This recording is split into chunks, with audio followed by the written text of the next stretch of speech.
So it's a really weird moment when you talk about Nixon versus now. I think one thing we have to keep in mind is that, like you said, there was no social media back then.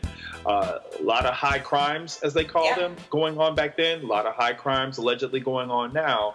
But we have that social media to amplify everything. Yeah. And so things that we are now just learning about what happened with Nixon, they were going on. Yeah. But our parents and grandparents just didn't have a way of accessing that as quickly as we do. That doesn't mean that it isn't crazier now, because you definitely, when you talk about cultural soup moment, I don't know if that's soup or if that's something we don't want to eat and drink. It's a culture swamp. But, oh my gosh. Yeah, swamp. Yeah. Absolutely. Well, and always on nature of it, and then the inclination to respond to each and everything that happens at every moment.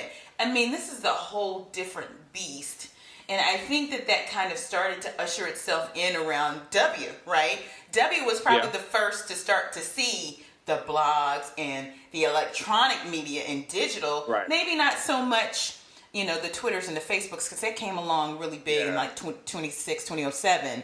But he was probably the first president that had to respond to almost real-time news, right? Exactly. Yeah.